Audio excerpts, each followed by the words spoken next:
Tsika isotra n'Andriamanitra mifotsika manontolo ao fofany amin'ny lanitra ny tananao dia manana etaetam-panao anatin'ny fonao. Tenenao Andriamanitra androany hoe Tompo, makasitraka anao indray amin'ity herinandro ity izay herinandro inoko fa nomaninao. Ahitako zavatra mbola tsy hitany maso, tsy ndrenesiny sofina nidra tao am-poko. Naponizaniza satria tianao Andriamanitra. Fantatro fa ny zavatra tsara rehetra dia eny am-pelatananao. Ary tsy misy na inona na inona afaky ny anakana tsy hisitraka izay programa sy fahatsarana avy aminao raha mbola misokatra ny fokoka miandry manantena mijoro mandrakariva amin'ny fanantenana fa ianao ny rehetra ilaiko amin'ny fiainako. Amin'ny tendroany marain'ity Andriamanitra dia mametraka ny fotoana rehetra ho pelatananao indray izay, indrindra ny teny mba ho aina ho an'izay mahazo azy ary fahasalamana ho an'ny nofony rehetra. Makasitraka raiko fa nafenonao any endry sy manan-tsaina ny zavatra rehetra, fa nasenao any zaza madinika mora mandray izay fahamarinana avy aminao. Mitenena Jehovah mihaino mpanomponao amin'ny anaran'i Jesosy. Amen. Mahazo toerana tompoko. Miarabantsika tsiray avy indray androany tonga soa eto amin'ny fanatrehan'Andriamanitra iombonantsika miaraka amin'ny fanatrehan'Andriamanitra sy ny presencen'Andriamanitra ao anatinao amin'ny alalan'ny fanamasina. Amen. Ny fanilo ho an'ilay virjiny 10 endry sy 10 adala. Samy mitondra fanilo zareo fa maninona n'ilay 10 adala no lany le solika, fa n'ilay 10 endry voatahiry le solika. Ny solika dia tokony nampiasaina amin'izay antony ilana azy, fa tsy nylaliana tamin'izay zavatra tsy tokony nampiasana azy. Zay fotsiny. Zany hoe misy dépense na solika zany tsy tokony nataon'ilay 10 adala, fa tokony nampiasainy araka ny tokony ho izy. Hitanareo sa sao ty aloha tsy tonga anentana anareo amin'ny mamona, fa tonga anaitra anareo amin'ny ara-panahy. Zay le solika. Ny antom-pisin'ny solika hitehirizana amin'ny fiainam-panahinao amina fampianarana marina. Zay mahatonga ny onction ozy izy ny jaona voalohany. Izy ny ampianatra anareo. Izy ny ampianatra anareo. Ilaina mihoatra amin'ny fampianarana marina, ndraisanao fahamarinana, iomananao hitsanana amin'ny mpapakatra le solika eo an'ny 10 endry, fa tsy tokony ho dépensenao amina zavatra hafa, tsy nandrasan'Andriamanitra ary tsy eo amin'ilay programa tena ilan'Andriamanitra azy eo amin'ny fiainantsika zanak'Andriamanitra. Mino androany maraina fa hitondra antsika ao anatin'ny tontolo-pahendrena miavaka indray iomanantsika na amin'ny asan'Andriamanitra na hiatretsika ny fanompoantsika ny fotoana androany. Amen. Androany dia zara amintsika lay fo andrasan'Andriamanitra ho ampiasainy. Andriamanitra koa dia miandry fo vonina azy no ampiasainy. Zay no mahatonga azy rehefa tonga dia anova ny fonao aloha izy. Hoy izy Jesosy omeko fo vaovao ianao. Zay fo vaovao zay ao anatinao tamin'ny fotoana nahaterahanao indray. Dia hoy izy Jesosy fanahy vaovao nataoko tia mamela heloka. Andana mivakio daholo iza daholo ny Andriamanitra iza makaiza fôtra fa mamaky ianao mba nisy fotoana mba nijerijery kely an'ireny coran reny dia hitako tao ny fasiahany zany Andriamanitra ny hafa zany, Andriamanitra masika. Fa rehefa mijery ianao ny Baiboly dia mahita hoe Andriamanitra mpamindra fo. Ary ny antony mahatonga an' Jesosy mamindra fo dia tia hamindra n'ilay toetra mpamindrapo ho ao anatinao koa izy. Manatanjona izy zany. Dia zao ny tena hery sy fahefana nampiavaka an' Jesosy ka natonga azy eo akavanany ray dia ny herin'ny famelan-keloka. Herin'ny famelan-keloka. Ao famelan-keloka dia misy hery sy zava-miafina. Ary toetra tena mampiavaka an' Jesosy tamin'ny natetỳ ambony tany azy nasehony sy nampianariny ny famelan-keloka. Rehefa misy olona manao zavatra tsy mety aminao tena renao mihitsy hoe ianao manana ny rariny, tena zavatra rarino anazy zany tena tsy mety mihitsy ny nataony. Raha ny tena tokony izy manana antony tokony hamaliana azy ianao. Fa amin'iny fotoana indrindra Satana nefa manao kajy animbana ny fiainan'ny hafa amin'ny alalanao. Ina ny andrasany devoly amintsika? Anozona amaly ratsy ny ratsy. Fa Satana tsy mieritreritra mihitsy ny meloha amin'ny fotoana ampiasana an'izay tiana ampiasaina anafotoana anao hoe ianao mahavita mamela heloka. Tsy lojika amin'ny devoly zany satria ny ota nofo efa nanao fanarahana tamin'ny devoly, ny nofo efa nanao fifanarahana tamin'ny devoly. Ary nofo efa mivadika tamin'Andriamanitra hatramin'ny voalohany. Zay nahatonga ny Adama sy ny taranany very mandrakizay. Ary zay no natonga n'Andriamanitra naniraka an' Jesosy anangana taranaka vaovao iaina ny famondrapon'Andriamanitra mba hisitraka ny famonjena mandrakizay amin'ny alalany. Ohatra, ahoana ary ny fomba ahafahako mamela? Ny vadiko maditra. Mety fantanina mipetraka zany. Mety mijanga. Mety eo manao zavatra tsy mety, tsy mampidibola. Tonga ao an-trano tena tsy mahita teny mamy zany. Fa teny mandratra foana. Dia ahoana na amelako heloka satria ohatra mitarazoka be mifandehan'ny toe-draharaha. Ahoana ny ananako fo madio afahako mamela azy. Amin'ny fotoana isehoan'ilay zavatra faran'izay mandratra zao tokantrano, dia zao ny fanapa-kevitra ao am-pon'ny lahy ao am-pon'ny vavy, no ranganao divorce. Dia fantatrao inona ny tanjon'ny devoly ao anatin'ilay izy? Tanjon'ny devoly ao anatin'ilay izy dia zao hoe efa misy devoly kely, devoly be, devoly atonontonony, devoly salatsalany, devoly efa manomboka mandihy daholo satria nahoana ho tanteraka amin'ny programany eo amin'ilay taranaka-reo. Satria raha vao une fois ianao tafiditra ao anatin'ny engagement ana divorce nefa ianao malala marina fa tsy volontén'Andriamanitra zany, dia lasa zay no mahatonga le manaranaka le izy. Zay le hoe lasa ozona ho azy le izy. Misy ozona tsy maintsy tenen'ny vavanao vao mitranga, fa misy ozona zavatra nataonao no miprovoquer an'le izy eo amin'ny taranakao.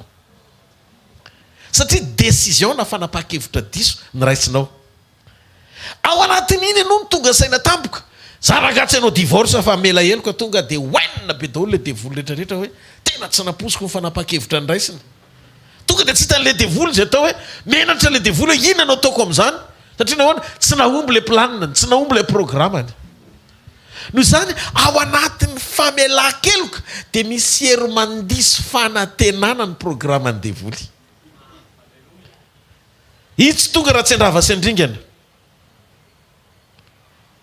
Ary mila fantatsika fa ny fanapa-kevitra anankiray diso tsy ny sainina fa ny raisinao no mahatonga ny satana sa ilaza fa manana anjara eo amin'ny fiainanao izy, eo amin'ny ankonanao na eo amin'ny fanomponao. Ka ny famelan-keloka tsy fahadalàna na faharesena tsy akory, fa zava-miafina ara-panahy manetsika fanotronana satria vokatra avy amin'ny toe-panahy araka n'Andriamanitra. Ny olona mamela dia olona manana ny toe-panahy araka n'Andriamanitra.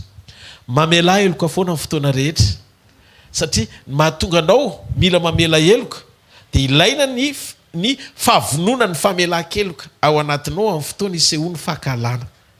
Amin'ilay fotoana tokony hankahalana no amoahana ny famahimahay mamela heloka ianao. Ao ve tsika?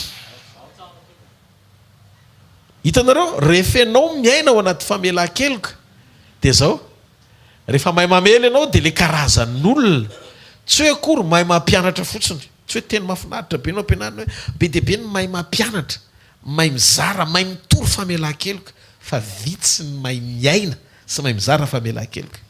Rehefa tonga ho isan'ny olona mahay mamela heloka ianao dia lasa endrim-pahasoavana hitarafana ny fahatsarany fitiavan'Andriamanitra. Miaina n'le izy ianao vao mizara n'le izy ianao. Tsy zavatra mahafinaritra toriana le izy, fa zavatra iainana natao hitarafana ny fahatsara'Andriamanitra eo amin'ny fiainantsika. Noho izany tsy azo lazaina hoe kristianina ianao na zanak'Andriamanitra raha toa ka manana toe-po pakahala fa tsy mpamela heloka. Nisy taony Davida tena nenjehany Saoly mafy be mihitsy, tena enjana. Ary tao anatin'ny io nomen'Andriamanitra fahafahana izy hamono an'i Saoly. Tao anaty zoy le tantara zay no nitrango amin'ny bokin'i Samuel ao. Dia izy Davida tamin'ny Saoly hoe nanantona an'i Saoly izy, ny marina tsy lehibe noho izahay ianao izy Davida zany, zay zany le endriky le zavatra nitenenina. Hitanao ty lamby ty, singan-dambanao ty za tao. nanana fahefana ny amonanao ndara jereo fa rofotra ny lambanao dia tia ny singana zany hoe le profim-panehoana fa tsy mampiresaka davida nasehony tamin'ny Saoly fa saingy izao efa natolotra Andriamanitra ho atanako ny ainao fa za tsy nandatsaka ny ainao zany. Ny antony amiko izy Davida niendriky ny fahalebiazana tsy amin'ny fanehoan-kery ahafahana mandringana fa mifanehoan-kery ahafahana mamela heloka. Tsy mare ty akavan'Andriamanitra. Midinga amin'ny fahalebiazana zany dia aseho amin'ny alalan'ny fahatsapana ny fisian'ny toetra n'Andriamanitra ao anatinao izay manapaka sy manjaka. Haleloia! Manapaka sy manjaka maneho lay toetra ahafahan'ny hafa misitraka ny alehiben'ny fitiavan'Andriamanitra amin'ny alalanao. Manana fahafahana izy amely ny Saoly amaly ratsy ny ratsy fa nanaisitra ny tenany tsy hitovy amin'ny maro tahaka izany Davida. Mijery izy ary nijoro ihany koa ny ity na dia natao tsinotsinona aza fa tsy nijoro izy anozona. Teteny aminao androany rehefa ianao zay no mangina tsy taitraka nefa atao tsinotsinona dia manomboka tena miasa le fo vaovao manomboka miasa le olona vaovao. Satria Baiboly dia milaza raha misy olona ao amin'ny Kristy dia olo-baovao izy. Efa lasa ny zavatra taloha ary indro tonga vaovao reo. Betsaka amintsika nateraka indray antsoina hoe olo-baovao fa tsy mbola hita soritra eo amin'ny fiainantsika lay fiainam-baovao.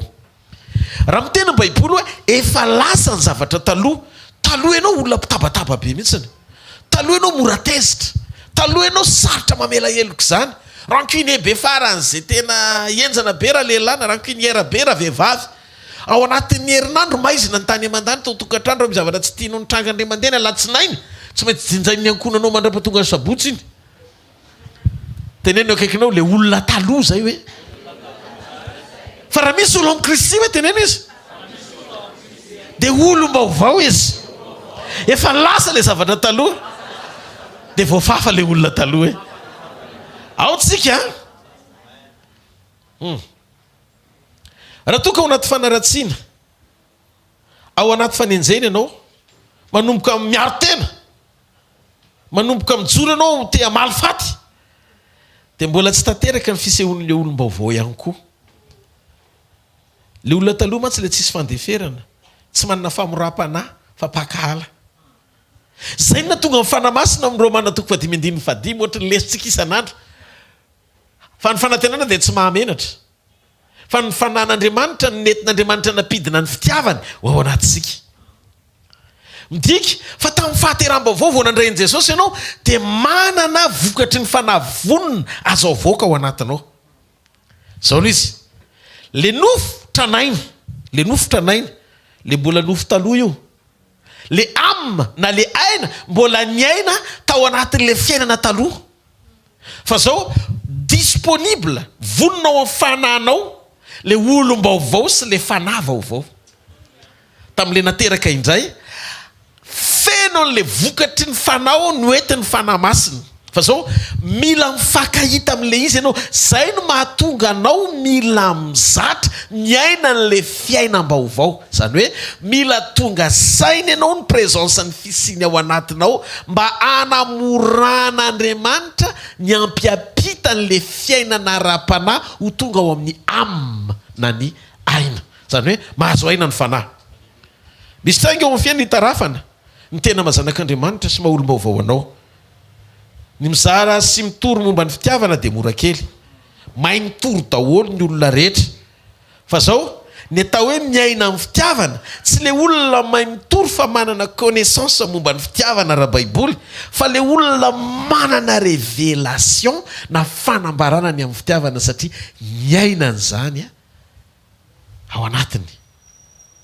Mora ny mizara sy mitory fitiavana, mora mizara famelan-keloka fa rehefa kitihana sy manomboka miditra tsehatra amin'izay le karazana testa anehoana ny fisiny fitiavana eo anatinao ka mbola mireagiry ianao manao réaction fa maharary Dikan'izay mbola misy nofo velona ao anatinao fa tsy mbola maty. Velomako amin'ny fitiavana ny zanak'Andriamanitra. Zay tia izy ka nanolotra ny ainy hamonjy ahy. Galatiana toko faharoa ny andininy faharoapolo. Galatiana toko faharoa andininy faharoapolo jerentsika vetivety anie zay teny zay.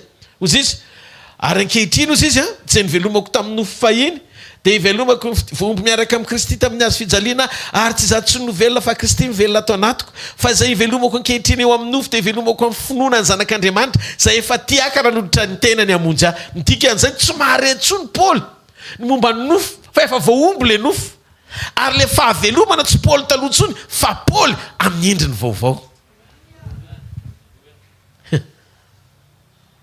Zany hoe tsy tokony handretsony ianao fijoroana miady eo amin'ny nofo.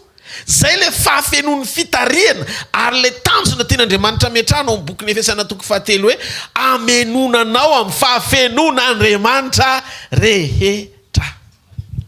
Manomboka tsy vitanao tsony mampidina miady eo amin'ny nofo. Raha misy manao tsinotsininanao tsy renao tsony. Midika fa raha miseho le fizantoetra sy fitsapana eo amin'ny trangy hitamaso dia mandefitra ianao mora aminao mamoaka an'izany vo zany. Mety misy olona miteny hoe adala ianao satria tsy mitabataba ohatran'ny olona, tsy mamaly faty ohatran'ny olona. Zay ny anehoana fa efa maty eo amin'izao tontolo izao ianao fa velona ao amin'ny Kristy. Misy olona mijoro eo amin'ny olona anankiray mety hoe maty le olona dia ampiandrasana razana avy any le olona faran'izay tsy tia azy indrindra dia niteny hoe jereo tia ny efa ranao mangana valo mainty mibotsiny maina zao sisa ny efa ranao mamaly le maty sa tsy maty mamaly tsy mamaly izy fa izy ny ridicule le olona miteny.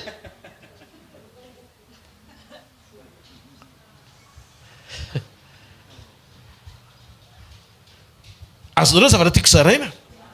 Ny zavatra tiako zaraina dia ohatra zao hoe ny olona maty tsy mandray tsikera, tsy maheno fanaratsiana. Halleluja. Zay mahatonga ny Paoly miteny hoe zaho izy Paoly tsy za tsony velona. Zany hoe ny fahavelomana dia aseho amin'ireto endrika anankitelo ireo. Maneho fa manana aina ianao, zay ny fahavelomana. Manana fahatsapana ianao, afaka mahita ianao, afaka mandre. Zay ny atao hoe fahavelomana. Zany hoe reo tontolo-pahavelomana maneho no maha izy azy amin'ny Paoly dia tsy izy tsony no mitondra azy fa Kristy izay velona ao aminy. Tsy maharety aika ao an'Andriamanitra. Dia hitanareo tandremo fa mbola betsaka amin'ny fanasanana samy kristianina azy. Hitonanao mbola ho velona eo amin'ny nofo, tsy hanampy anao hisondrotra na hivelatra ara-panahy. Ahoana ny fisehon'ilay izy? Hitanareo rehefa misy fety dia misy ny dansa tsy mety ataon'ny olona anankiray fa tsy maintsy ataon'ny olona anankiroa. Ohatra dansa blues ohatra tsy maintsy olona roa no hetsy. Dia misy ny atao hoe dansa rock and roll. Dia rock and roll koa dia hetsy olona roa koa manao eo. Dia inona koa moa valsa koa mila olona anankiroa.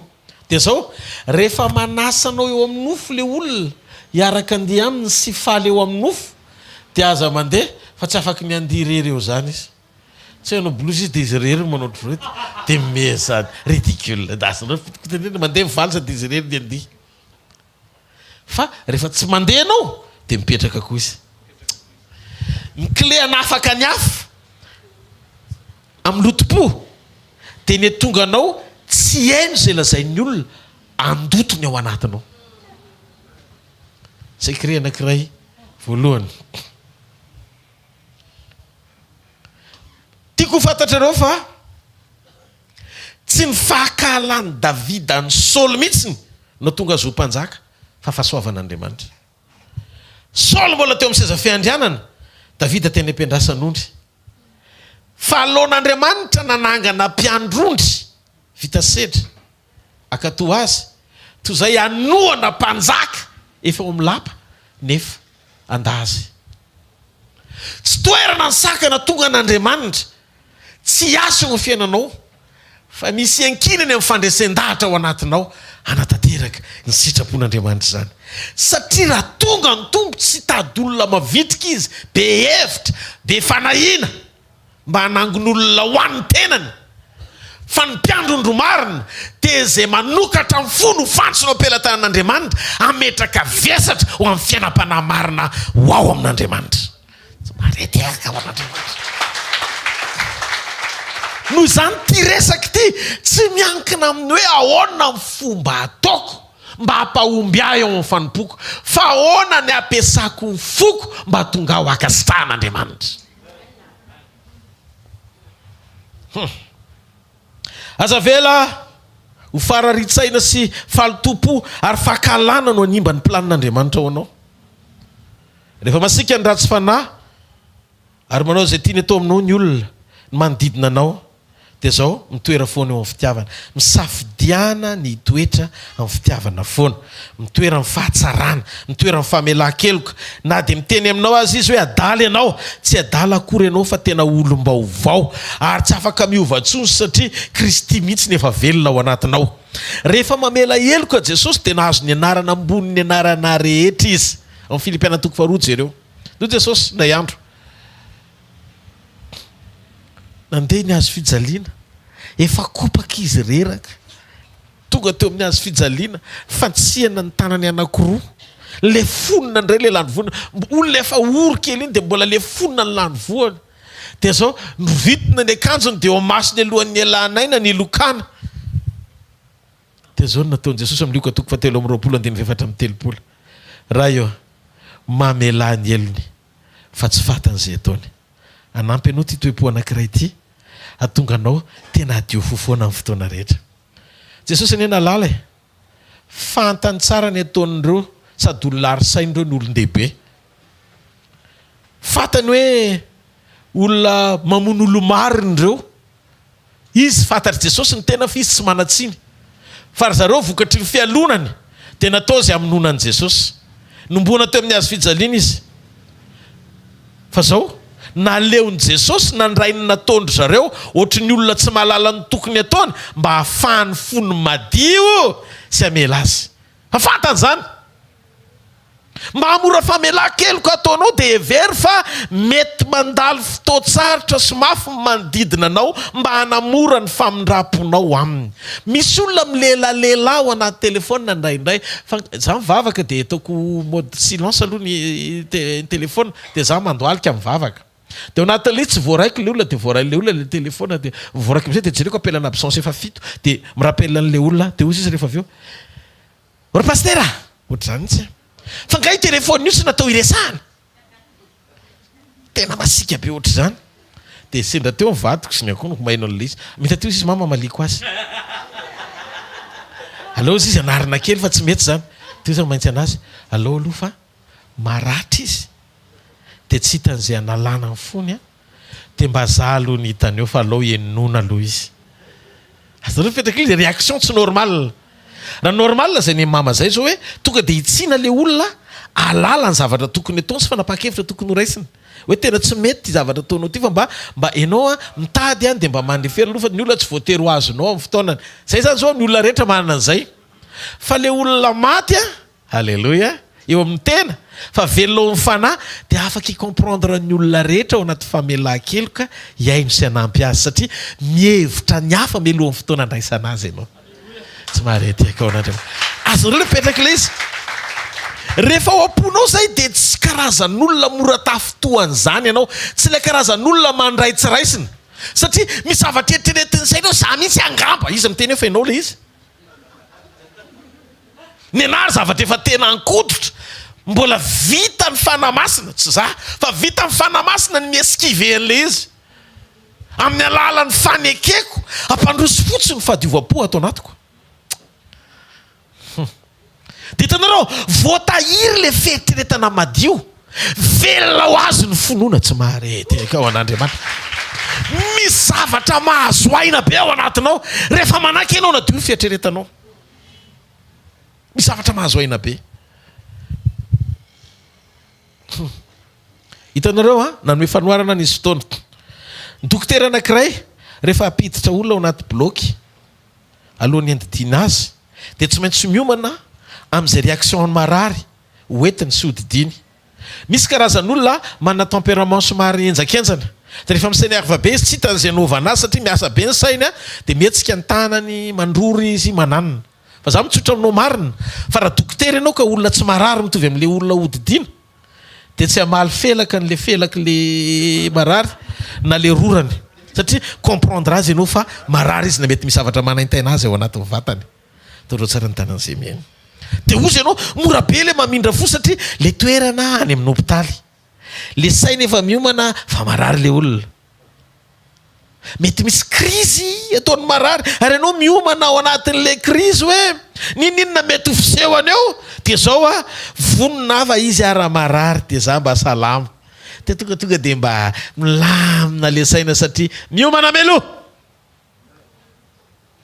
Fa zao raha ny anaty bus ianao olona salama dia mifanenina reo sy dokotera dia mifialahana ohatra le table ndremadely dia nirorano ho ajanona doko ny fiara dia ho avoakany ianao tia kosa ozy izy dokotera efa tsy anina tsony dia raikitra ngidragidra na mety hotoriana ianao.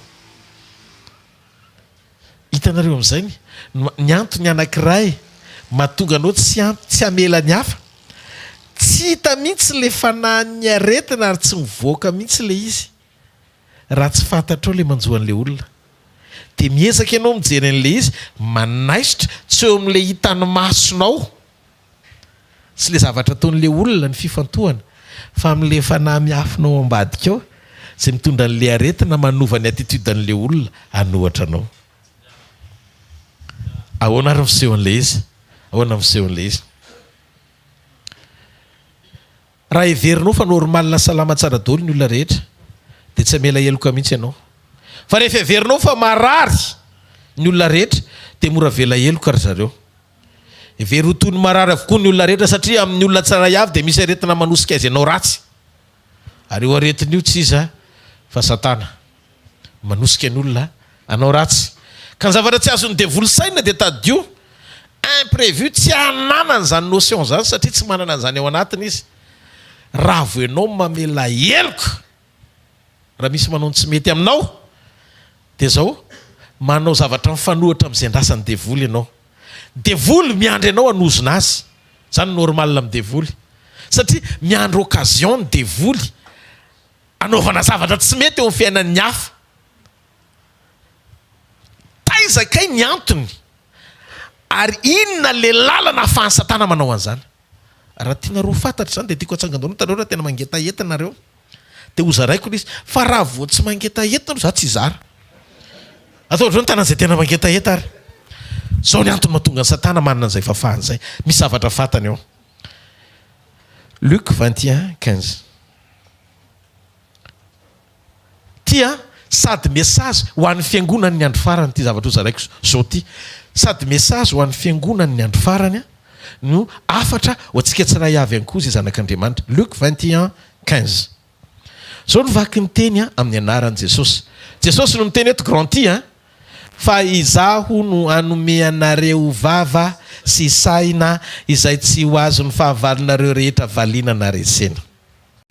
Izy io fahavalo rehetra io devoly, fantatry ny devoly fa Jesosy tamin'ny fahateram-baovao nanolo ny vavanao sy nanolo ny sainao. Ny onction zany voavoarainao avy amin'ny fanahy masina ao am-ponao tonga dia miatake ny sainao sy miatake ny vavanao. Ny ositra manova an'ireo izy mba ho vava saina mitondra ny autorité an'Andriamanitra. Reo sy tsinona ny manambara ny maha olombelona mananainy ianao mitoetra ao anaty vatana. Ahoana mipetraka le izy? Raisika avy ao amin'ny fanahy le fahamarinana ansoran'Andriamanitra ny saintsika miova amin'ny fanavozana ny saina. Mila miavao ny sainao atratra n'le saina vaovao sain'i Kristy tia no ampitoerina ao anatinao. Allô? Dia zao mianam-porofona fa resy lahatra ianao dia miteny zavatra mifanandrify amin'le fahamarinana ao anatinao na andresen'Andriamanitra lahatra ny sainao. Zay ny antony sekoly. ahafahany sainao miavao mifanaraka amin'ilay programa an'Andriamanitra. Teo ozy izy Jesosy, io saina vaovao io sy ho vava vaovao io tsy azo hatreo ny limitiny fahavalo. Zany hoe raha maharaka tsara ianao ao anatin'ny tontolo ara-panahy ny zavatra tian'Andriamanitra hitondrana ny amin'ny fisian'ilay saina sy vava vaovao, dia ny ahatonga ny devoly anaiky sy zavatra teneninao rehefa mifanaraka amin'ny sitrapon'Andriamanitra ny eo an-tsainao. Satria ny tompo sy mpanefa n'le finoana dia tsy hainao intsony fa le nanome dia tsy iza fa Jesosy. Mino sy mijery an' Jesosy tompo sady mpanefa ny finoantsika tsy marety ao an'Andriamanitra. Hiditra lalindalina amin'izay a. Ahoana amin'izay ary ny ataony devoly mba hahafahany mampiasa anao. Satria izy miankina eo ambany fahefan'ny vavanao rehefa olom-baovao ianao. Inona ataony? Mampiditra saina amin'izay izy, andresena lahatra ny ao anatinao, ahatonga anao hamoaka teny anankiray mba hisy anatanterahany an'le izy rehefa mifanaraka amin'ny sitrapony ny zavatra ataonao ka zaka ny fandresen-dahatra ao. Inona ataony voalohany indrindra? Mampiditra fahakalana izy, mampiasa olona izy ho akalaina izay tiany pitehina, dia hoentiny mitonatoana eo aminao mba haloto ny fonao satria fantany manana fanamasina sositra ianao. Eto atsangano ny tanantsika tsirairay avy fa hiteny zavatra anankiray raha baiboly dia hanome porofo anareo mba hanoerantsika leo altara mitondra ozony eny amin'ny pilipitsany hoe fotoana vengeance. Hitanareo, ny altara mitondra ozona dia altara mitondra fahafatesana fa tsy fiainana. Satria amin'ny andron' Jesosy Kristy dia nanositra anao Jesosy mba ho amin'ny tanjona amerenana ny ratsy fanahy ho ao ambalan'Andriamanitra, fa tsy hanozona ny ratsy fanahy ka ho faty amin'ny adalana izy. Zay na tonga ny tompony laza fa ny zanak'olona tsy tonga amonina andringana fa tonga amelona izy. Ndao ane ho resantsika kely. Inona ny tanjon'Andriamanitra? Raha misy manao ratsy ianao ka mivalianao ratsy izy, dia zao aloha ny zavatra mitranga. Manatsafidy ianao ny hanozona an'ilay olona na hanafaka azy satria diso taminao izy. Omen'Andriamanitra anao malalaka ny safidy fa tsy manery anao ny safidy Andriamanitra. Andriamanitra tsy mifidy robot fa mifidy olona manatsafidy. Noho izany mananantony ianao hisafidianana hoe amindra voa fa tsy hoe hanozona ahako. Voalohany eny hoe atolotra Andriamanitra eo ambany famindramponao sy ny fahafahanao le olona manao tsy mety aminao, manana fahefana ra-panahy ianao hanozona azy ary manana fahefana ra-panahy ianao amindra fo aminy. Ao tsika dia zao ny zavatra misy. Raha misafidy ianao hanozona azy fa tsy hamela heloka dia double portion ny azony devoly. Satria sady potika le olona ny mananantony manana fahavalo anankiroa ianao. Le olona tsy nahavelanao fahavalo voalohany, fa Andriamanitra koa fahavalonao satria tsy hamelanao izy. Satria ozy Jesosy mba melany elokay taky ny hamelanay zahay meloka taminay. Ka ny fomba hoana no ahafahanao misitrika amin'ny fahamelana avy amin'Andriamanitra nefa ianao tsy fantso-pamelana ny hafa. Ditanareo le problème, ny olana amin'ny devoly zany lasa mahazo vahana. Satria sady afaka mamotika ny hafa izy no afaka mampisaraka anao amin'ny famindrampon'Andriamanitra koa. Tao tsara ny tanan'izay me. Dia zao le zavatra hotohizako le izy. Satria miandry sy mampiasa amin'izay ny ositra ho fotsiny hanozona ny devoly mba hahafahany manararoatra toy ny hoe ianao no maniraka azy hamotika ny hafa amin'izay.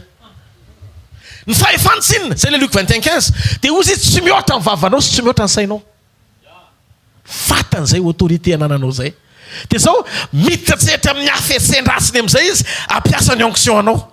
Ka misy fotoana raha tsy mitandrina amin'ny mpanompon'Andriamanitra, Saint-Esprit no mampiasa an'ilay onction fa diable no manararoatra an'ilay izy. Ahoana no tenenako an'ilay izy? Te eny ve nareo? Tena tia misy ohatra palpable hitako ao anaty baiboly tena azo raisy tanana ohatr'izao mihitsy ny hoe anokafana maso ny fifohazam-panahy amin'ny andro farany. Miaraka sika ahitsy ny tenin'Andriamanitra. Manjaka faharoa. Aïe. Élisée, le prophète, nous restons à Mpanjaka faharoa toko faharoa ny andiny fahatelo amby roapolo ka hatramin'ny andiny fadimy amby roapolo amin'ny anaran'i Jesosy. Ary dia niakatra avy teo izy ka nakamy Betela. Ary niakatra ny andalina izy dia indreo nisy ankizilahy madinika nivoaka avy tao an-tanàna ka nanakora azy hoe miakara ary le sola, miakara ary le sola. Ary nitodika izy ka nahita azy dia nanozona azy tamin'ny anaran'i Jehovah. Ary dia nisy beravavy roa avy tany anaty alina miravira roa amin'ny 70 amin'ny ankizilahy madinika ireo 70 maty n'io bera roa io. Dia niala teo Elisa ka nakany tendrombohitra Karimela ary avy tao niverenany any Samaria. Hitanareo? Eli olona feno fanahy masina. Elize vao nanozona izy tonga dia nisy bera ho azy nanararoatra. Inona kay le Luc 21:15. Vao milatsaka eo ambavany voositra ny teny na negatif io na positif io dia misy mpanamarina le satria fatany fatreo ny fatra sy fahefana ananany amafahavalo azy. Raha nanapa-kevitra zao Elisa tsy nanozona dia tsy mivoaka le bera. Satria tadio fa fanara ihany ny tao amin'ny bera sy liona sy Goliata dia volona anarany. Tadio fa niositra dia fanomezan'Andriamanitra ho fanampinanao amin'ny sitrapony. Fa zava-doza ho an'ny olona tsy tanteraka amin'ny sitrapon'Andriamanitra fa bebe fony be ositra.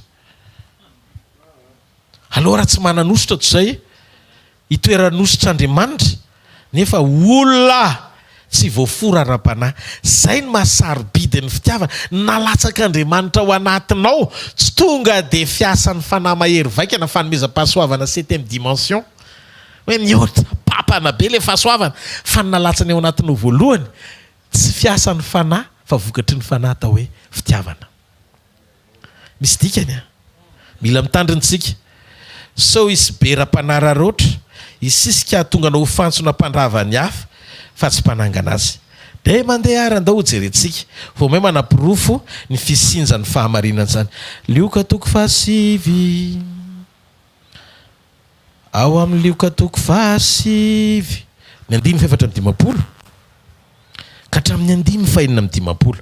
Ary raha hitan'ny Jakoba sy Jona nampianany zany dia hoy izy tompoko tianao va raha hiteny zahay mba hisy afo milatsaka avy any an-danitra andevina azy ampy hoe toy ny nataony Eli. 9:5. Fa Jesosy nitodika ka niteny mafy azy ampy hoe ka nanao hoe tsy fantatrareo ny toetry ny fanaza ianareo fa ny zanak'olona tsy tonga avery ny ain'ny olona fa hamonjy azy. Dia nakany amin'ny vohatra hafa izy. Jereo tsara amin'izay eto. Contraire Jesosy ny zavatra nataony Elisa Elize. Samy nakany amin'ny vohatra zareo rehefa avy eo. Elisa nakany Karimela avy nanozona, Jesosy nakany amin'ny vohatra avy nananatra.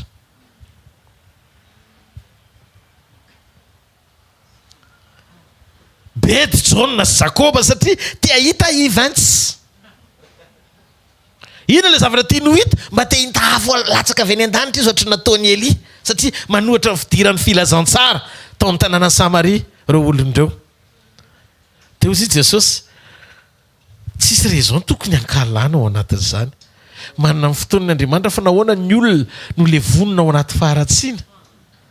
Tsy tonga ny zanak'olona hitanao le maîtrise, le fahafahana mifehy an'le toe-po tsy setrasetra ao anaty fahatezerana. Andriamanitra tsy tia hita ny fisehoany maha olona anao fa tia hita izy ny fisehoany mahazanaka Andriamanitra anao. Tsy maharetehaka ho an'Andriamanitra. Ka aza marinina amin'ny teny tsara lahatra ny toe-po tokony hanetry tena ho vai ny fahamarinan'Andriamanitra. Raha Jona sy Jakoba bedy reo tena apôstôly a. Tena apôtry reo fa tsy nametaka anarana. Tsy nareo tonga ho azy fa Jesosy nametraka an'ilay izy. Bedy ny apôstôly. Apôtra izy ianao tsy azo tenenina. Mamiangavy kely izy ianao tsy azo tenenina.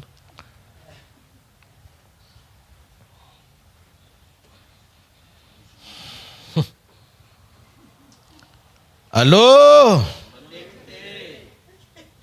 Sainy Petera fa le voavy nampiasainy fanahy masina. Le voateo ihany lasa nahazo teny tampoka hoe anivoaka ianao ry Satana. Ka le izy tsy miankina meo za fiaino ny fanahy masina afaka iray minitra fa raha tsy mitandrina afaka iray segondra Satana tampoka.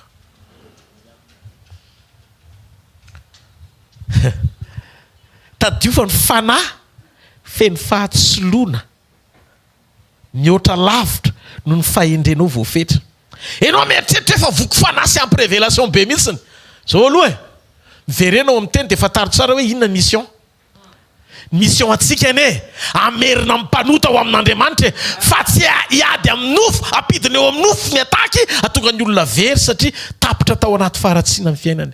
Tsy victoire zany satria mihoatra lavitra no ty tany ty ny mandrakizay azafatra mpitady confort eto dia andray ijinjy eto sady any amin'izay olona tsy mety fa mba ataovy opportunité andraisanao valim-pitevy amin'Andriamanitra ny fiovany rehefa tanteraka ny sitrapon'Andriamanitra mahadiova fo mamela eloko. Zay ny fahafantarako an Jesosy. Zay ny fahafantarako an Jesosy. Problema dia zao manosika le toe-po tsy voafora tamin'le fibebahana tsy tena vita tsara dia iny ny hitany devoly ampiasainy ahatonga anao ho mpamosavy amin'ny endriny evanjelika fotsiny.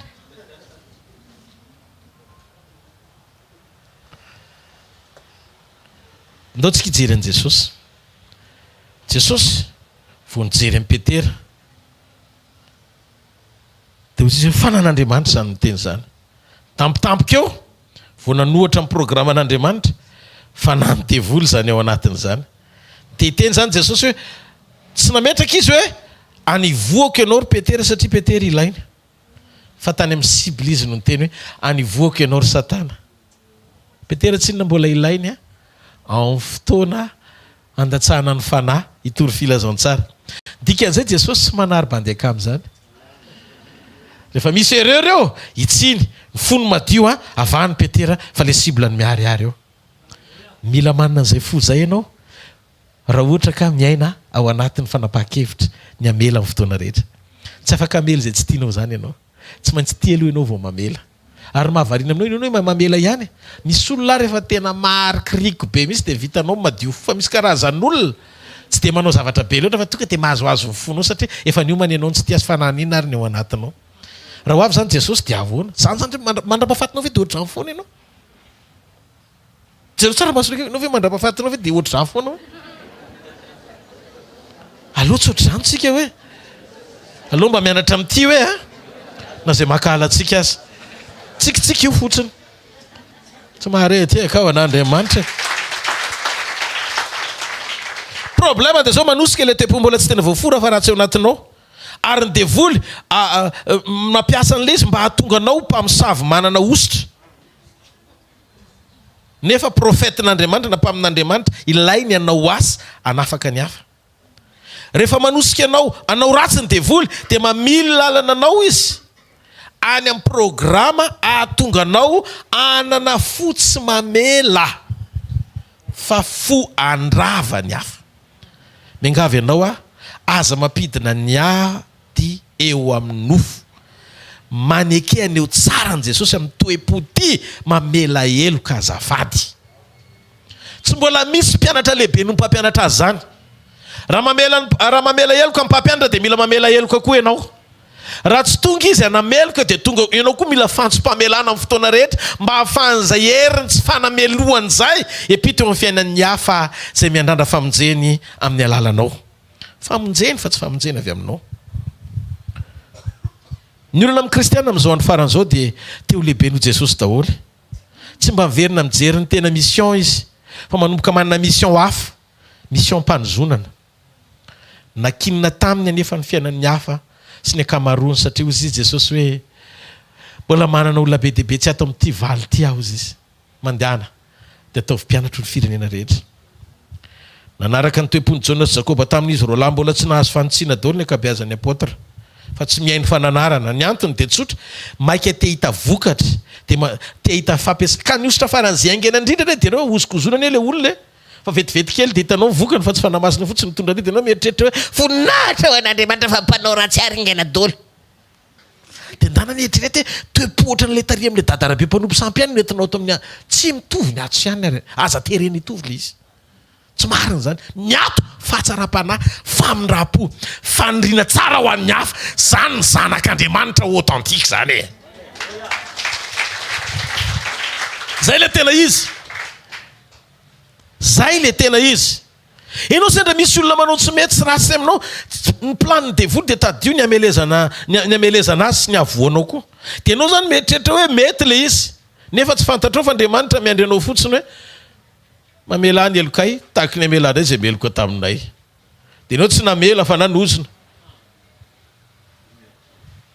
marina fa mananjo ianao amaly ratsy zay manao ratsy aminao sainginao Jesosy de mila mahatsiary teny ianao fa tsy anao tsy mivelona fa izy mivelona ao anatinao karaha izy zay tompo aza navita namela eloka teo amin'ny azo fijaliana de niteny hoe mamela ny elony fa tsy fatany zay ataony ianao koa zany mila mianatra mamela ny hafa mba ataovy amainina moa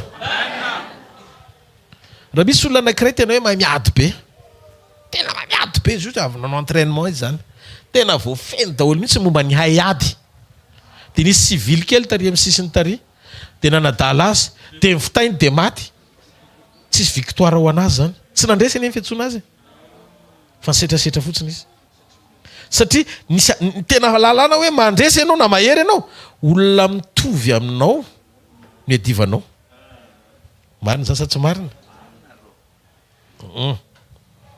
mahery izy fa tsy mahay miaina ny atao hoe mahery de tsy miady amin'ny olona rehetra na mahomby aza Davida zao tamin'ny Saoly raha matiny Davida Saoly de nandresy izy saingy mahery loatra Davida ka tsy tokony hamono an'ny Saoly fa mindra fo aminy satria ny anaporofona fa manana tombo mihoatra ianao mahay mandefitra amin'ny tsy mahalala ny atao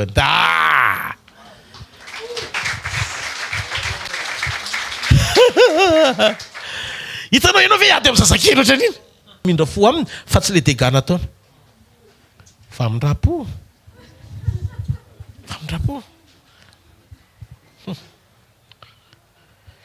Davida mahafantatra fa efa ho amin'ny fanan'Andriamanitra tsisy fanana koroa tamin'izany fa olona ray ihany nomena amin'ny mpanjaka ositra ray ihany rehefa niala tany amin'ny Saoly de tao aminy de lasa onena ny Saoly izy satria fantatra Davida efa niala amin'ny fanan'Andriamanitra izy noho izany zay manana amin'ny fanan'Andriamanitra mihevitra ny hafa foana mahatonga anao midina amin'ny adiny gentilisa sy milelaleleny analakely tsy ampy nivoan'ny fahalebiazanao anatinao ahafanao mamindra fosy mihevitra ny hafa fa mba ny toetra zany isaky misy zavatra tsy maintsy vavakoa rovilonao vao tsy ady ho anao io ny anasan'Andriamanitra aminao de sitrany any ianao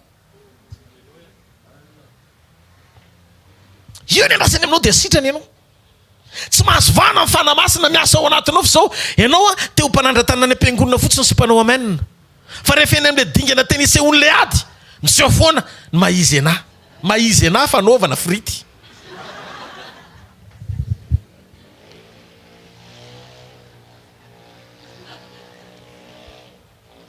fa tsy hoe mahizahoa eo anatrehan'ny hafa ampahafantaro azy Jesosy Halleluja afaka hevitra ny hafa ianao rehefa manana an'le herim-panasy fatakaranao anatinao hoe feno Andriamanitra ianao honena ny adala rehetra ianao zay manao tsangatsy manao raha vitanao mivavaka ao anazy fa tsy tafotoana mahatonga anao mbola tafotoana amin'ny zavatra tsy mety ataon'ny hafa mbola misy apahany koa ao anatinao mbola tsy tanteraka mety manindrotsindrona le teny androany fa miangavy ianao a raiso raha ho any an-danitra ianao raha ho any an' Jesosy raiso lesy jereo masony akaiky ianao mamela eloko tenenina akaiky ianao tsy manana anjara ianao hoe iazo nanizaniza ao anatinao mamela eloko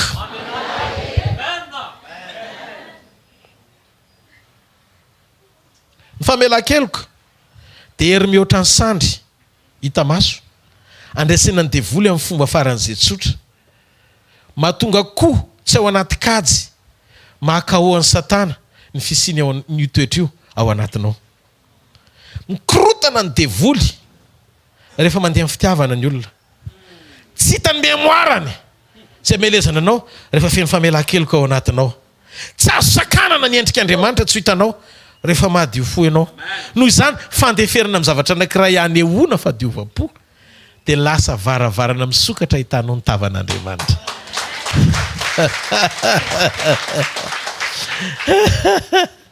dia volotady fomba foana izy ampiadinanao eo amin'ny tontolo aranofo. Izy sinona tsy manana fahefana ikasika amin'ny fananao intsony fa mampidina ny fifatoanao kosa aloha dia azony atao raha olona mbola marefa ianao amina toetra. Raha vao miditra isika miteny hoe midina dia teneny hoe tsy mahay miady amin'ny nofo ahako satria tsy misy an'izay pary zay intsony eo anatinao. Ataovy amenna hoe fa rehefa midina izy manasanao hidinao amin'ny nofo hoety miakatra amin'ny tontolo ara-panahy izy dia hitanao fa diso ny kajiny satria tsy manana an'izay anananao izy. Zao n'izy ny cellule cancéreuse dia miparitaka amin'ny olona mbola velona fa mitsahatra amin'ny fitombony rehefa maty ilay olona. Ny antony ao amin'ilay velona ihany izy mahazo aina.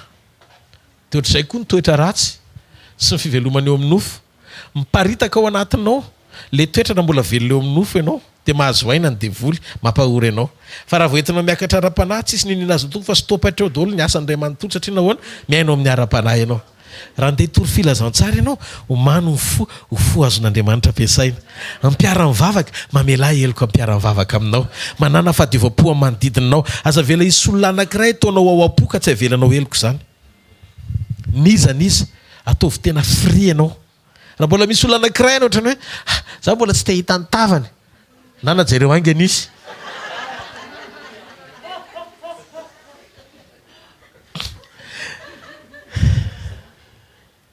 Manomboka izao dia atao vitany hoe mamela azy ianao. Misy zavatra ny tsy voatery vitanao e. Fa raha zavatra ny tsy hitanao hoe fahadalana ataony manodidina anao dia vitanao ihany no mity azy satria tsy fantatrao ilay izy. Fa raha vao fantatrao ilay izy dia manomboka kivy ianao satria fantatrao ilay izy. Dia mila miaina toy ny tsy nahafantatra ianao amin'ny fotoana fatarana dia izay ny atao hoe mamela helika ianao. Ny antony tamin'izy tsy fantatra ianao nadio fo. Dia hozy izy mivazaha hoe faites comme si de rien n'était.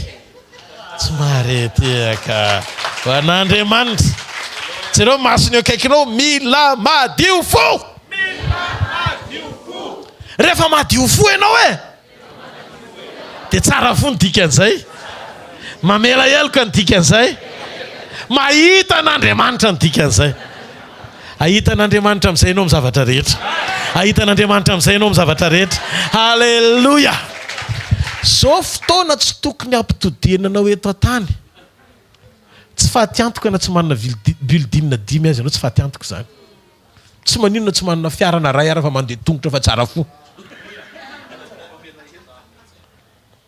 Mianao avy ianareo? Rehefa tanteraka fotsiny fiomponanao amin'Andriamanitra tsy sakana tonga ny tanan'Andriamanitra tsy tsotra eo amin'ny fiainanao izany. Tadidio ilay fanoharana momba ny Elisa izay nahatadidy. Variana ery Elisa mahita ny Aba mitaingina kalesy tsara tareo an'i Jezirela. Fa ny zavatra tsy azony Aba hoetreretina tsy mila kalesy Eli matotsy nomen'Andriamanitra azy ilay satria rehefa teo amin'ny Elisa ny tanan'Andriamanitra izy ihany no tonga alohan'i Jezirela ny dikan'izay raha izy no tonga aloha sady tsy reraka iny ny ilana kalesy. Fa tamin'ny fotoana anankiray ilana kalesa ny tsara lavitra no nomen'Andriamanitra azy. Ny eny Aba nitondra azy vertikal fa ny eny Elisa nitondra azy horizontal. Ny kalesiny Eli nitondra azy hiakatra, kalesiny Aba nitondra azy ho an'i Jezirela. Kalesiny Eli isy afo manodidina azy tonga dia omen'Andriamanitra miaraka amin'ny garde du corps sy ny protection. Le fierovana. Fa ny eny Aba soavaly fotsiny dia lasa izy dia araka mpanompo anankiray na roa. Teteny aminao misy fahasoavana tsy hita maso manaraka anao. Ary amin'ny fotoana ilanao ny zavatra rehetra omen'Andriamanitra anao zany. Aza manao izay fomba azahoanao ninina ny fanahiana fa velao Andriamanitra namarina anao amin'ny zavatra rehetra fa izay tsy takatry ny sainao afaka ataon'Andriamanitra ao amin'ny fiainanao. Andriamanitra kory tsy adala fa eto ambony tany no fatany izay tokony hasoanao. Noho izany aza manaiky ampiororoan'ny olona andoha ninina mihoatra noho izay zaka zany. Tsy volana ilain'Andriamanitra aminao fa te-panahy miova. Ataovy izay hampahazo aina amin'ny fanompona ho an'Andriamanitra. Ty lalany ity ne ho any amin'i Jesosy, ho any amin'ny ray. Ary raha ho any aminay dia mila fahadiovam-po sy fahadiovan-tsaina tsara ianao manompo an'Andriamanitra. Amin'izay ianao free. Malalaka tsara ianao am-panompona. So mieritreritra ianao tokony anao an'izao fa raha tsy nanao an'izao mahatonga havery. Non. Ny fahaverezana dia miankina amin'ny tsy fiankinanao sy fiombonanao amin'Andriamanitra. Zay fotsiny. Tsisy manampy izay nataon'i Jesosy izany ary tsisy manaisitra izay vitan'izany. Feno nataon'i Jesosy tamin'ny hazo fijaliana. Tsy afaka androbinako ilay izy. Hoe misy zavatra kely mba tiako anahy dia mba ahodiko kely ilay phrase dia asiako torin'ora kely mba azahoako tombony. Non. Fahamarinana tokana ihany. le maty teo amin'ny azo fijaliana ho anareo dia fahafenona afaka nova amin'ny fiainanareo ray manontolo na ara-panahy na eo amin'ny aina na eo amin'ny tenanareo. Izy le mpanova tsy miova mandrakizay tsy ampininninina ny fahatsarany atao fotsiny izay tokony ho atao. Le fandraisan-dahatra mandeha amin'ny fahamarinana tsy tokony ianao zany rehefa manao fanaritra tsy hoe miketrona fantatrao tsara hoe malalaka ianao an'Andriamanitra. Andriamanitra tsy mametraka zioga tsy zaka zany fa Andriamanitra kosa afaka mampiasa anao amin'ny fitiavana mihoatra n'izay zakanao indray ary mivitanao amin'izay sakrifisy ataonao an'Andriamanitra. Zany tsisy manery ianao tsy tokony hisy menasy evangelika na toroteny mpanerena fa lasa fangaroana paosy fa fanovana fiainam-panahy zany. Misy lamody ny fifoazam-panahy am'izao tena toeriko amin'ny anaran'i Jesosy avy any Nazareta satria manimba endrika ny filazantsara an' Jesosy. Oka ny filazantsara tena ho tanteraka eo am-pilanina ilan'Andriamanitra azy. Rehefa maty amin'ny teny ianao dia mahomby eo amin'ny fanahy. Rehefa tonga ny devoly maka fanahinao dia aza manao réaction na manao izay fomba mety hoe amalina ny antsony. Izy tsy maintsy mibipa foana fa aza valiana izy na be crédit azy ianao. Mikorotana izy rehefa tsy azony ianao. Neny ianao raha vao mamela heloka manetry tena reo vokabokatry ny fanahy reo ka iainanao dia mety tena tonga dia tsy mila mandroaka devoly. Be dia be ny olona variana fotsiny ety ivelany. Miala aloha satana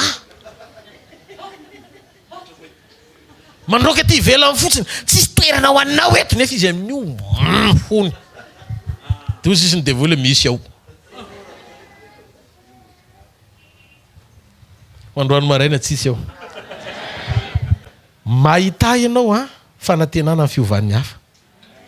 Miandrandra ianao fanantenana fa nyrehetrarehetra ho any an-danitra daoly. Manana fatokiana ny lehibe ny fitiavana izay niasan'Andriamanitra teo amin'ny fiainanao nanovany ianao mba azonao ampiasaina hiandrandranana koa hanovan'Andriamanitra ny hafa. Aza mikondanian'izan'izy zany ka manozona na hitanao reo tenatra miverimberina foana ny adalan'le olona. Ianao ny tamin'ny fotoana ny andrasan'Andriamanitra anao fa sakiloka ny diska voavitra ianao. Mitokodina shak io fa miverina shak.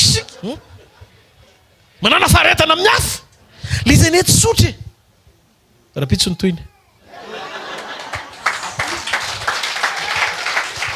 Rapitso ny toyny. Toyny rapitso ao anatin'ny fanomana eny ahoana ny ataoko ahafahako mamela ny hafa. Raha tianao izay secret zay rapitso. Inona reo fanampian'Andriamanitra afanao mora mamela amin'izay. Le taridalan'ny toetsaina sy toe-po afanao mijoro ao anatin'ny fahafahana mamela ny hafa. Rapitso zay ihany io zaraiky mitsangana amin'ny toerana misy anao. Avafany amin'ny lanitra ny tanao dia misaora azy amin'ny fonao manontolo. Makasitraka anao zay Andriamanitra noho ny fitiavana sy ny famindraponao androany maraina. Menao anay ny fahafahana ahafahana miaina mijoro mandeha araka ny sitraponao. Misaotranao zay fa manamboatra ny fiainam-panahinay ianao mba ho karazan'olona tena mety amin'ilay ho ampakarina amin'izay. Tsy endrikendrika ety ivelany fa le ao anaty mihitsy hifankahita aminao. Mampianara anay ho dimiendry Andriamanitra. Ho dimiendry tsy sarotsaron-javatra manakana anay fa ao anatin'le fiombonana mampandroso anay tanteraka eo amin'ny programa sy ny sitraponao. Tsy mela ninninina zay Andriamanitra ho vato sakana atonga anay tsy hifankahita amin'ny fahatsaranao fa ilay tena ilainao aminay no entina eto anatrehanao mitady ny fonay ianao. Raha nijery an'i Davida ianao dia ozy ianao hoe nahita olona araka ny foko nahitany Davida mpanompoka. Hay rehefa vakina ny tantaran'i Davida reo tokoa le toe-po tena maha olona araka ny fonao azy. Androany maraina Tompo, aoka ny fanahinao hitoetra betsaka ao aminay ary nohony amin'ny teninao satria tonga Jesosy aneo anay izany atao hoe hery ny famindrapo manova ny hafa zany dia vavaka izay ao manodidina anay. Teny aminao androany maraina eritrereto izay olona mbola hitanao hoe tena mavesatra ao anatin'ny fonao avitsory atao ny fanatrehan'Andriamanitra. Avitsory atao ny fanatrehan'Andriamanitra izy dia rehefa hifankahita aminy ianao dia mitsikitsiky fa tsy tezitra. Amin'ny anaran'i Jesosy avy any Nazareta, avitsory ny fonao libra tsara, tsisy alahelo tsy azo nanizaniza ao anatinao. Teneno Andriamanitra, Tompo, tena maivana miala eto androany. Tena tsisy zavatra mangeda, tsisy fatotra, tsisy lolo-po, tsisy alahelo Andriamanitra. Avelako daholo izay olona nanao ratsy rehetrarehetra. Tsisy tamberina tsony ampatsahivana hoe le nataonao ohatr'izao fa libereo ny ao anatinao mba ahafahan'Andriamanitra miasa ho ny fiainanao. Amin'ny anaran'i Jesosy Kristy avy any Nazareta, teneno ny fonao. Rofoko hoe teneno izy rofoko. Tsy ianao tsony velona fa Kristy mivelona ao anatinao. Manomboka androany hoe Jesosy niasa ao anatinao. Ny fanan'Andriamanitra no hitaridalana anao. Tsy ho raraka mandrakizay zany ianao, fa atoky sy hijoro, adio fo mandrakariva, amela heloka mandrakariva, hihevitra ny hafa mandrakariva, hitian'Andriamanitra mandrakariva, tena mpanompon'Andriamanitra ary mifankahita amin'Andriamanitra. Mahita ny fonao ale fo vaovao amin'izay ny anapaka ao. Olom-baovao ianao efa lasa ny zavatra taloha. Hitako ny fahafen'ny fitiavan'Andriamanitra ndrakotra anao. Mandehana fa noho ny fitiavany mety ny zavatra rehetra. Satria namelanao izy, ho fitsoranao anao koa ny fahatsarana rehetra. Tsy ho ravo zany ianao. Tsy azony devoly ravany zany ianao. Mahita ny Satana very-hevitra sy very-kajy fa mahita ny fahombiazany lalanao eo amin'ny dinga voninahitra amin'izay. Tsofoka rano ianao ahita fitisitraka eo anatren'Andriamanitra. Amin'ny asanao, amin'izay zavatra rehetra ataonao, amin'ireo tontolo rehetra ilanao ny tanan'Andriamanitra, tsy ho diso ny tanan'Andriamanitra ianao. Rehefa eo amin'ny fiainanao ny tanan'Andriamanitra, aza velibana ny faniriana kalesa, fa rehefa eo amin'ny tananao ny tanan'Andriamanitra tsy maintsy tonga alohan'ny Jezerely ianao. Ny moyen hitondran'Andriamanitra anao tsy mitovy amin'ny tany, fa mitovy amin'izay fitondran'Andriamanitra any an-danitra. Noho izany, afaka ho ataon'Andriamanitra anatin'ny ray andro ny fitobahana ilainao anatin'ny 100 taona. Tononoko amin'ny anaran'i Jesosy, hita ny fiainam-pananao Andriamanitra. Ameno ny fijoronao Andriamanitra.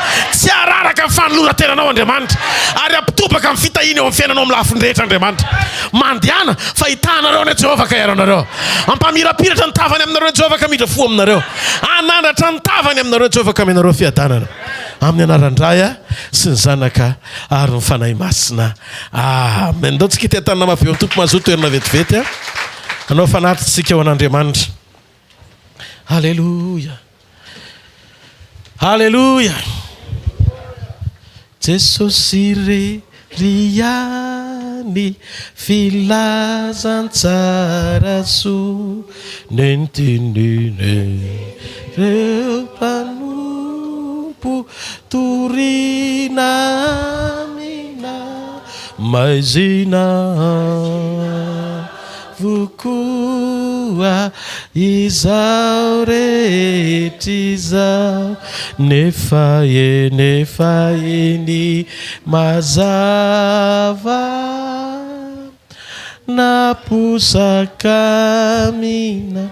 Aza dino fotoanantsika rapitso maraina toy ny le androany. Raha tianareo le teny androany afofaotreo ny tanareo mahafinaritra anareo ny zavatra mitenen'ny tompo. Rapitso ny toyny teneno akaiky no rapitso ny toyny hoe teneny dolo zay petafika any. Amen. Halleluja. Mampirisiro zareo hijery ny vidéo. Amen. Dia rapitso ny toyny dia amin'ny larobia mbola misy eto ny zoma mbola misy any amin'ny trampokon'olona ny hariva, mbola misy koa ny sabotsy maraina eny. Zany hoe tsy tapaka ny fotoanantsika zany ao anatin'ny volana. Amen. Rehefa tsy mahakany zany ianao dia maka ao trampokon'olona, fa azadino ny fitondrana mambavaka ny fotoanantsika rehetra. Mino fa voatany tsirairay avy mametraka ny fiadanan'ny tompo amintsika rehetra sy manonona an'izany ao am-pontsika tsirairay avy sa misy favatsara daholo ho tain'Andriamanitra ry havako isany rapitso ny fotoana